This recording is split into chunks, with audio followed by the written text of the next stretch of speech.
Hey friends, my name is Jake. This is Bandit. Welcome to Canadian Cutting Edge, and today we're taking a look at this knife.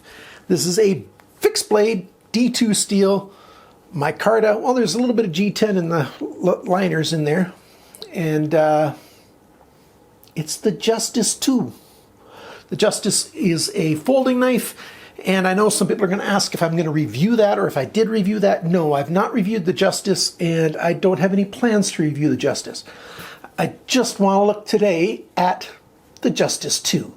Full tang, fixed blade, comes in this one color, sort of like a grayish, little bit of hint of OD green in the handle scales, and you might be curious about this thing. I like to review fixed blade knives every once in a while, and this is the one that we're doing today. What was I thinking right there? I don't know. I had a little bit of a brain fart. That happens every once in a while. So come on down to the tabletop. We're going to take a good close look at the Justice 2 together.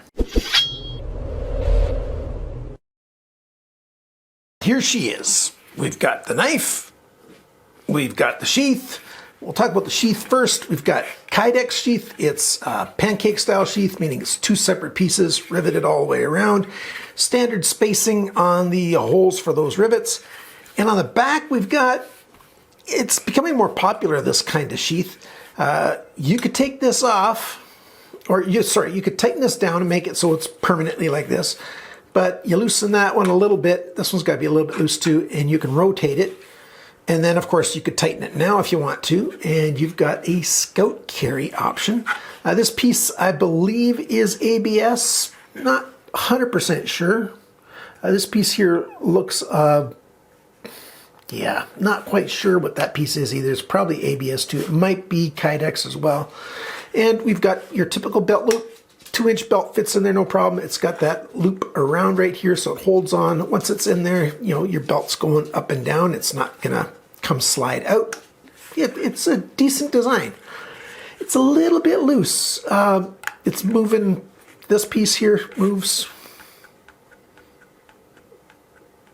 And of course, this piece can move unless you tighten it down. But there's no way to clamp the back sides of these screws. You've got your screw head there, and you can tell I've been trying to tighten it. There's a little bit of wear on there already. And it just seems to want to spin along. And I've got no way to grip that. Like, there's no slot through it or anything, so I can't really tighten that up extra. These are the same way, except for once this is on, you can't get behind there either. So if you want to tighten this up, take it off, tighten these up the way you want, then put this part back on. And, you know, if you want to keep it permanently one way.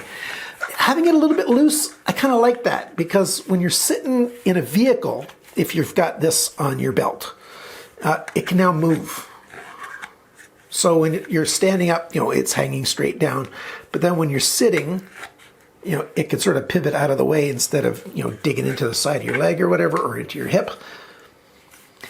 It's decent. It's not super, it's decent. But like I said, these are standard size. So if you want to put a Tech-Lock type in there or something else, it's going to work. So you got that option. The sheath retention is a little bit strong on this thing. Oh, by the way, there is a drainage hole. I was supposed to say that earlier. That is very tightly formed. It's one of the tightest sheaths on a fixed blade knife that I've ever gotten, for factory, I should say, factory ones. That's very tight. Thankfully, you know, you can push on there with your thumb, grab in there and get it out. It's just a little too tight for my liking, but it holds quite well. And I didn't take it apart because I don't want to take these rivets apart. I don't have something to re-rivet it. Well, I do, but I don't have, well, I don't have all the equipment to redo rivets. Let's put it that way. But that's the sheath. The knife, we've got D2 steel. It says so right down there. And then we've got Kizer's brand on the main bevel on this side, which I don't prefer. I wish it was just a little bit smaller and up there on the flat.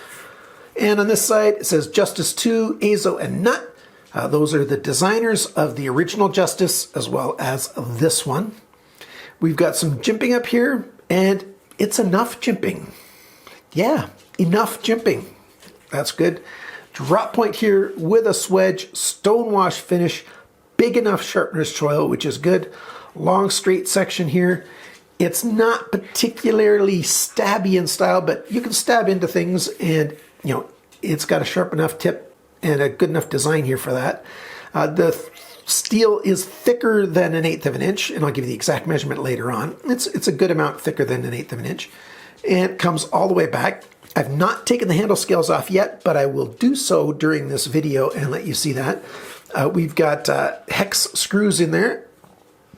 You need an Allen key for that, and I'll get one and show that to you and tell you exactly what size it is later on when I do the measurements.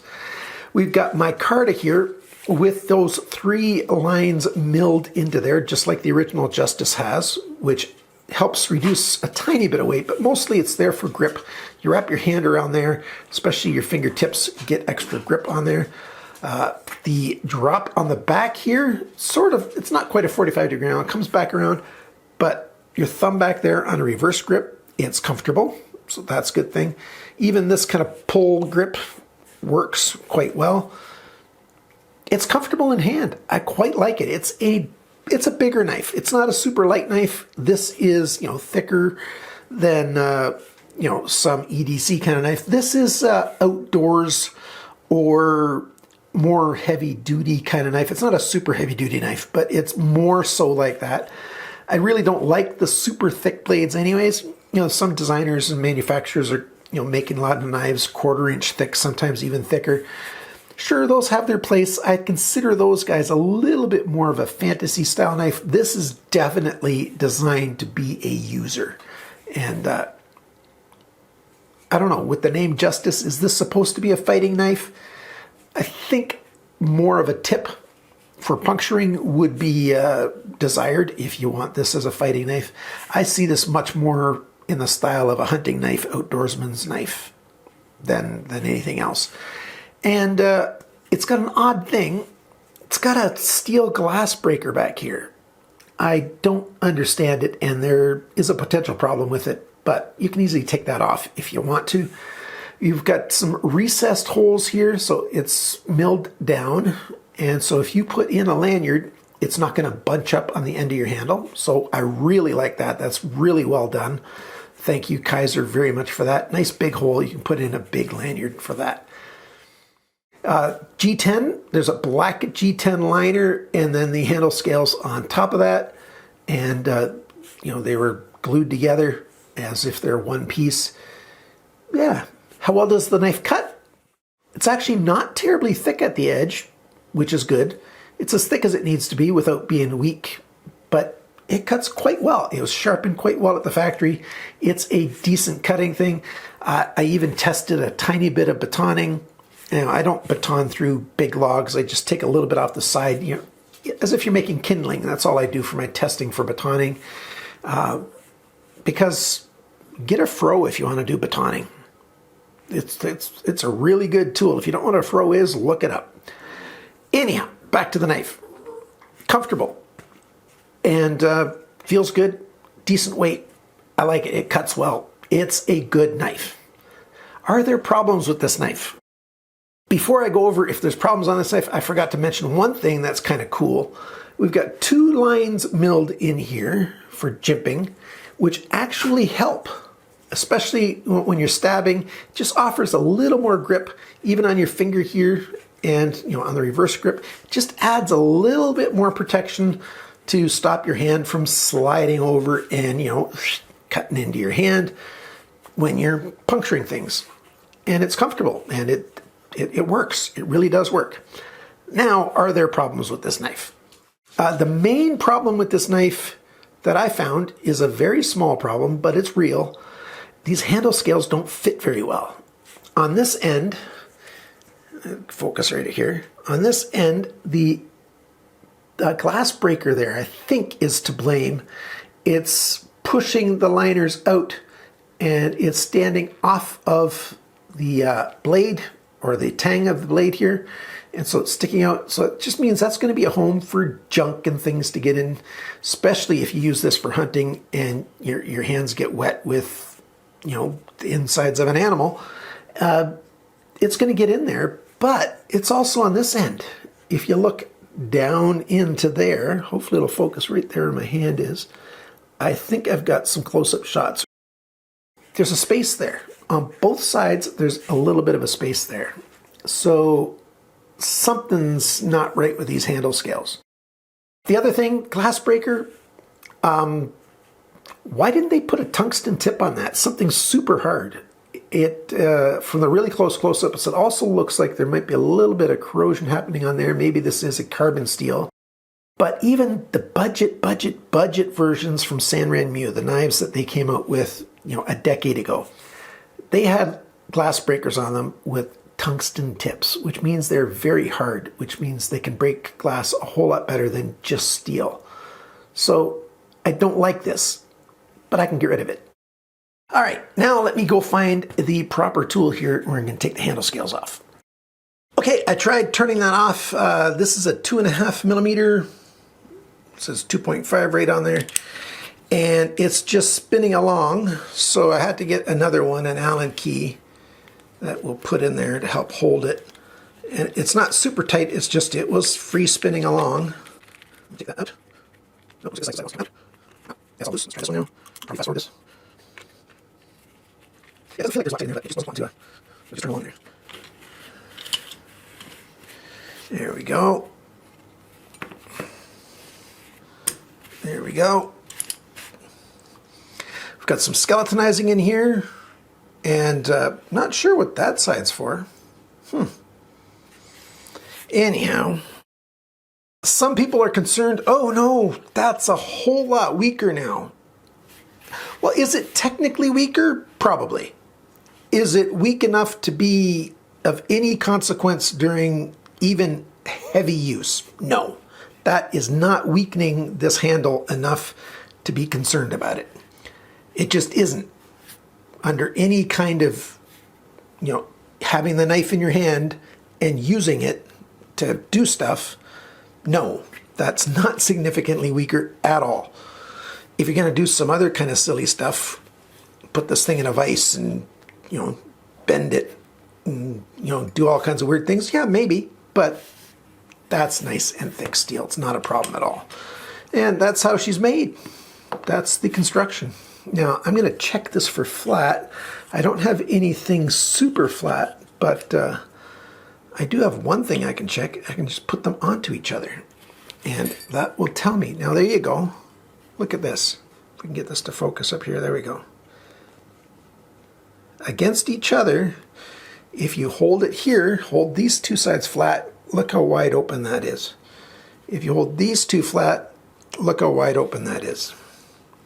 So against each other, they're not flat, which means that against this kind of edge, they're not flat either. If you just, yeah, this one can rock on the blade. And let's try this one. On the tang of the handle, it rocks as well.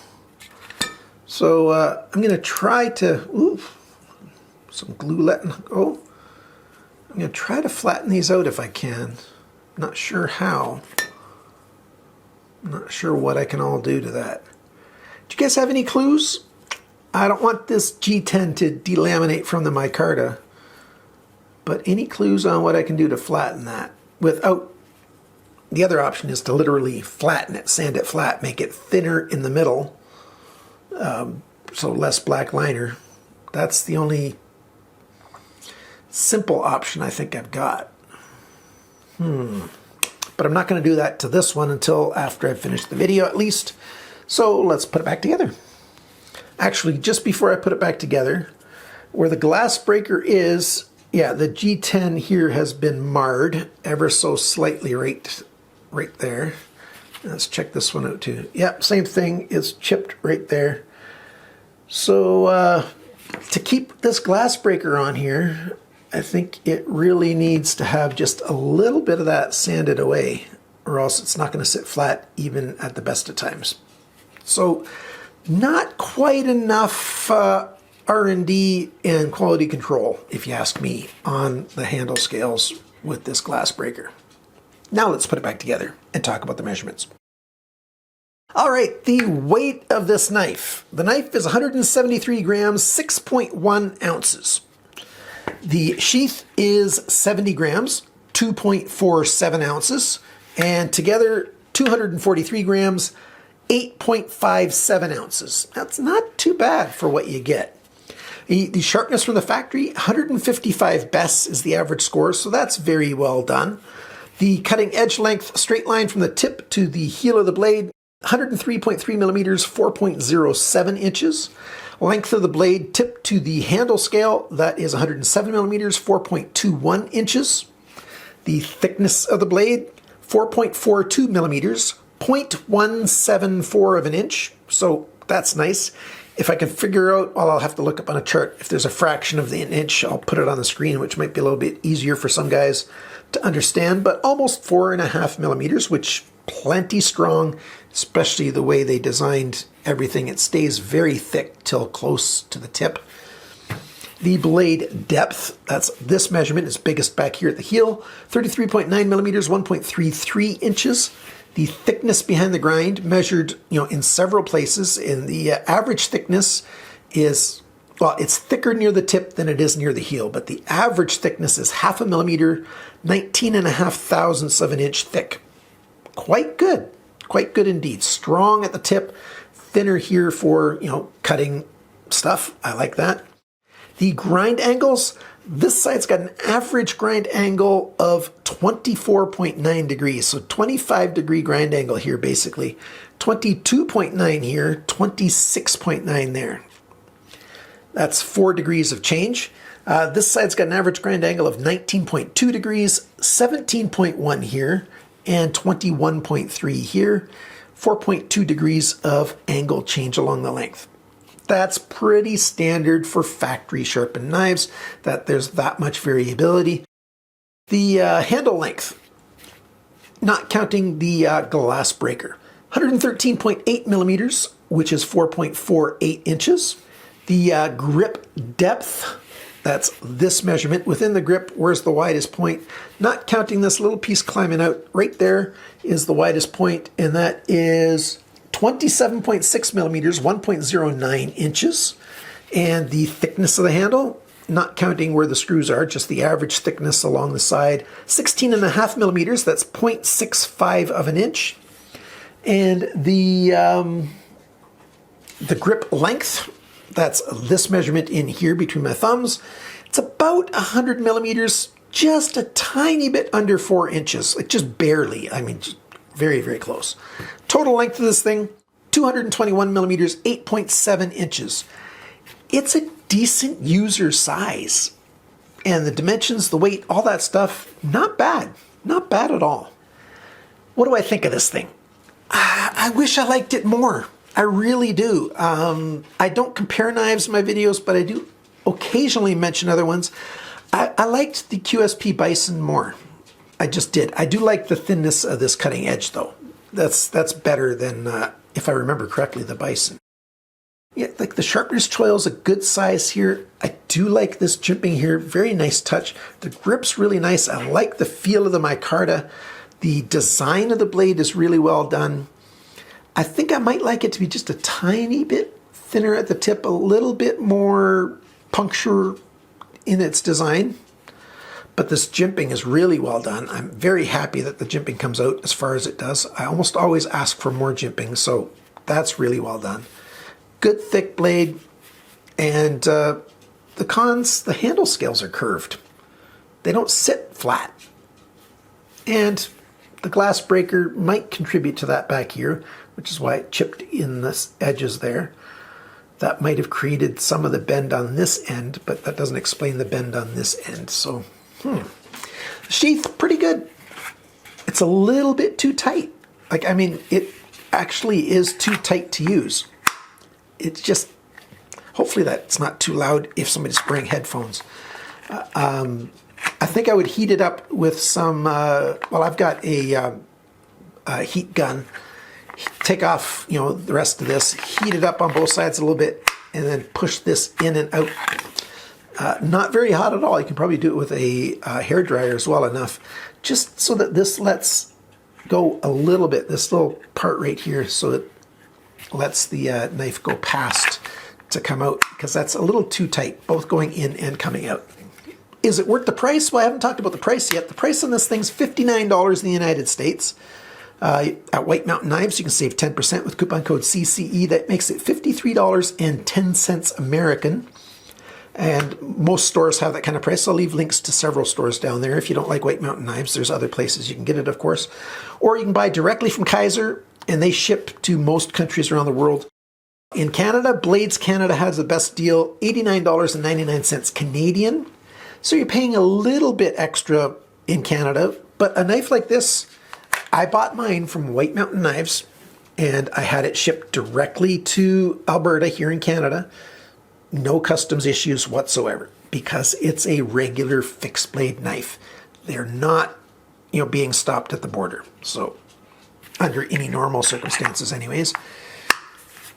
Do you have one? What do you think of it? Let me know down in the comments below. And thank you to my subscribers. You guys are awesome. Big shout out to my supporters on Patreon and YouTube memberships.